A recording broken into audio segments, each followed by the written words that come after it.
Hola amigos. Recuerdo que hace unos meses, cuando la falsimedia otaniana estaba entusiasmada porque estaban convencidos que a Rusia pronto se le acabaría la munición, se convirtió en la consigna de esas fechas, y la sonrisa les llegaba de oreja a oreja.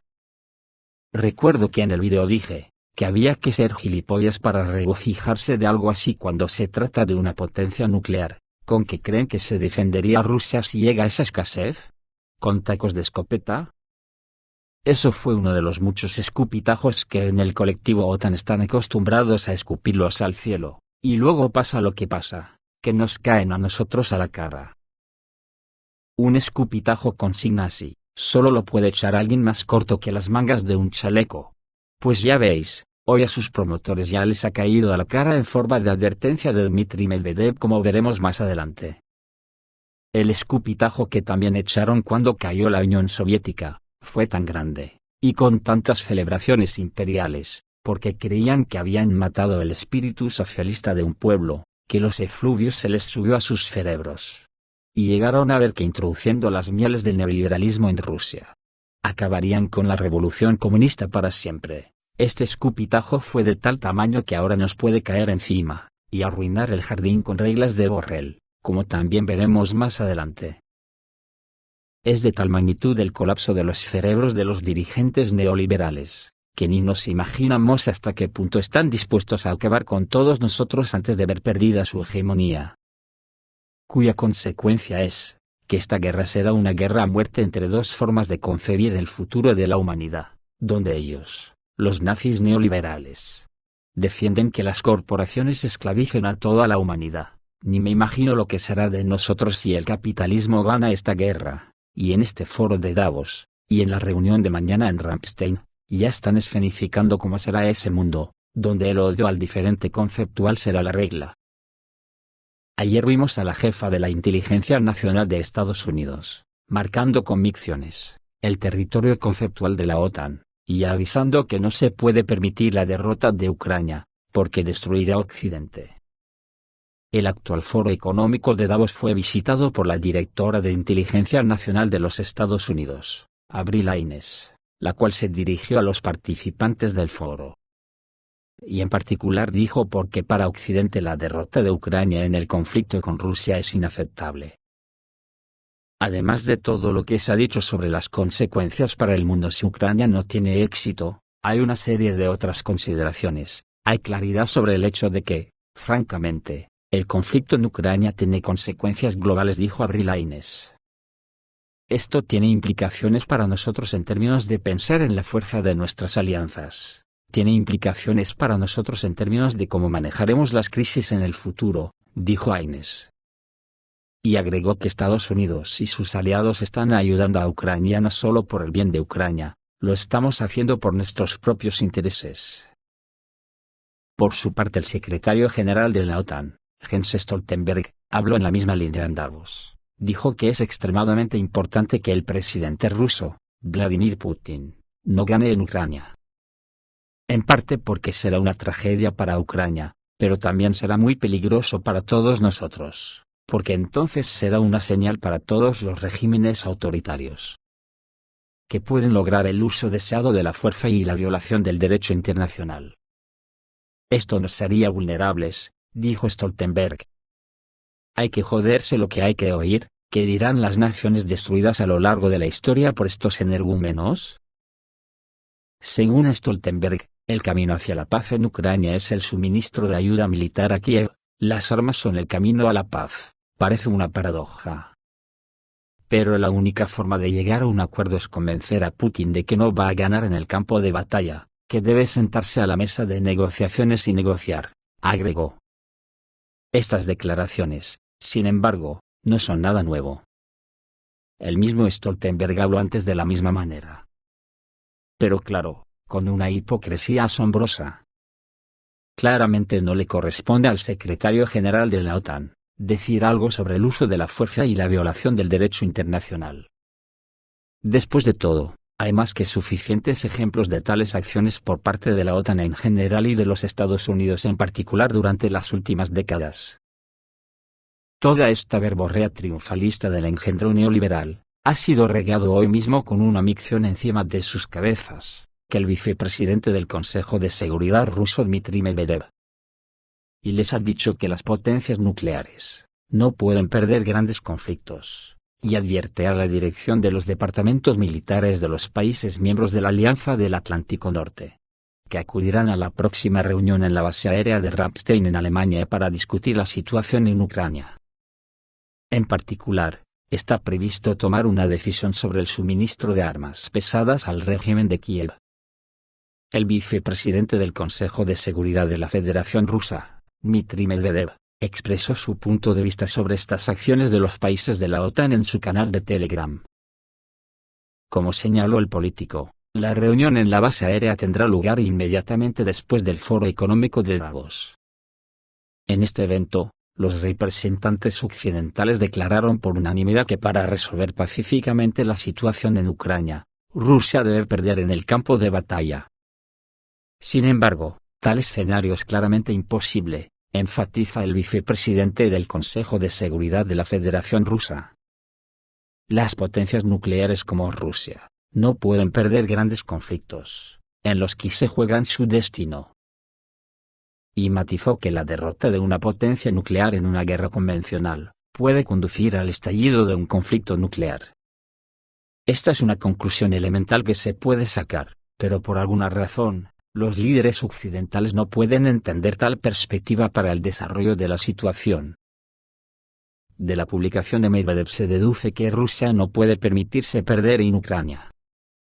Después de todo, esto creará una amenaza para la existencia misma del Estado y el pueblo rusos, y para evitar estos riesgos, Rusia tomará todas las medidas posibles y utilizará toda la variedad de armas que necesite. Y yo digo, que incluso hasta los que son más cortos que las mangas de un chaleco, esto se entiende a la perfección. Además, estas palabras coinciden exactamente con las dichas ayer mismo por Putin. Putin calificó el objetivo de la operación rusa en Ucrania, de poner fin a la guerra iniciada en Ucrania desde 2014. Era imposible resolver el problema con Ucrania pacíficamente, el enemigo se estaba preparando. Así lo anunció el miércoles 18 de enero el presidente ruso, Vladimir Putin, durante una reunión con veteranos en el 80 aniversario de la ruptura del bloqueo de Leningrado, hoy llamada San Petersburgo. Putin enfatizó que Rusia hizo todo lo posible para resolver la situación en torno a Donbass, por medios pacíficos y soportó reveses durante mucho tiempo.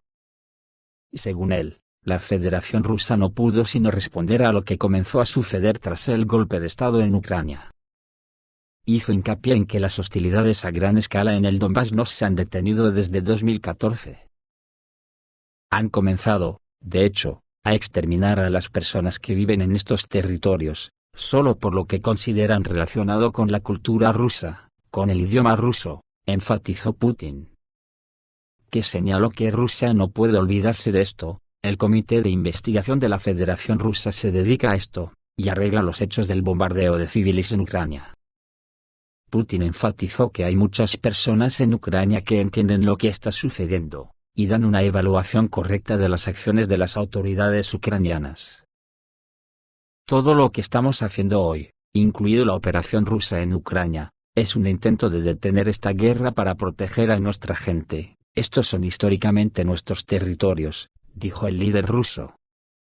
El 26 de diciembre de 2022, Putin expresó su confianza en el cumplimiento de todas las tareas de la operación rusa en Ucrania. Putin también señaló que los militares rusos de hoy luchan contra enemigos, al igual que los héroes de la guerra de 1812, la Primera Guerra Mundial, y la Gran Guerra Patriótica, terminó diciendo Putin. Ante todos estos acontecimientos, y dado que Occidente hasta ahora había metido todos los huevos en la cesta del derrocamiento de Putin por su propio pueblo, los datos de las encuestas actuales dicen lo contrario. Más que lo contrario, porque al parecer los rusos esperan la Unión Soviética 2.0, con soberanía y garantías sociales. Los sociólogos de la Fundación de Opinión Pública llegaron a la conclusión de que las generaciones mayores evalúan positivamente la era soviética, pero los jóvenes también quieren vivir en una gran unión que protege a su gente. Según los resultados de una encuesta sobre la percepción de la era soviética, publicada recientemente por el periódico Gazeta Nezavisimaya, el 80% de los encuestados habló bien de la Unión Soviética. Las asociaciones con las palabras Unión Soviética resultaron ser positivas entre quienes vivieron en la Unión Soviética en su infancia y la adolescencia. Solo el 3% habló de escasez y pobreza, y solo el 1% mencionó represiones. Los jubilados hablaron incluso de esta época como una era feliz, de estabilidad y confianza en el futuro, de prosperidad, de nostalgia, de unidad y amistad de los pueblos, y de seguridad social. El 63% lamenta el colapso de la Unión Soviética, y solo el 22% no lo lamenta. En comparación con las encuestas realizadas en la década de 1990, hay menos personas que lamentan el colapso del país. Entonces el deseo de volver atrás fue dictado por las realidades económicas. Cientos de miles de personas fueron expulsadas de la vida sin ninguna posibilidad de integrarse en el nuevo sistema neoliberal de mercado. Y las personas empobrecidas solo recordaban cosas buenas del pasado reciente. Más tarde, en las décadas de 2000 y 2010, la proporción de los nostálgicos se redujo al 59%, y esta cifra aún superaba significativamente el número de los que no extrañaban la Unión Soviética en absoluto, 24%. 20 años después del colapso de la Unión Soviética, la opinión de la gran era soviética y los negros recuerdos de la década de 1990, están arraigados en la mente de la sociedad. De hecho, parte de la prosperidad de la década de 2000, se percibió no como el resultado de la difícil primera década de la nueva Rusia, sino como un retorno a las normas soviéticas. No es sorprendente que ahora la gente quiera rehacer la Unión Soviética, sin embargo, hay un punto interesante. Las actitudes soviéticas, como la soberanía, la prioridad del Estado sobre lo civil privado, el antioccidentalismo, el orgullo por las victorias militares, son hoy parte de la educación patriótica y son muy esperadas por la gente común. Al mismo tiempo, la seguridad social y la previsibilidad resultaron ser lo principal en la Unión Soviética, y no el patriotismo estatal y militar en absoluto. ¿Cómo conocen y se informan los rusos de hoy sobre la Unión Soviética? La generación de mayores, un 38%, todavía está viva y puede contárselo a los niños. Otro 25% aprende sobre la vida de la Unión Soviética a través de películas y libros. Además, el 18% de las ideas sobre las realidades soviéticas se formaron gracias a lecciones de historia en la escuela, y en conferencias en un colegio o universidad. De hecho, todos los materiales críticos sobre esa época están disponibles, no hay barreras para esta información en la sociedad. Pero la demanda de repudiar a la Unión Soviética es extremadamente pequeña, señalan los autores. Y los rusos de hoy están tratando de encontrar justicia en la estructura social del pasado de su país, o sea, el Estado socialista de la Unión Soviética. Pues todo esto, incluidos los 145 millones de rusos y toda su cultura milenaria, la Unión Europea, la OTAN y sus palmeros quieren que desaparezcan de la faz de la tierra y de la historia, sin que se defiendan con todo lo que tienen. ¿Alguien se puede atrever a tanto? Esto es todo, amigos, reciban un saludo.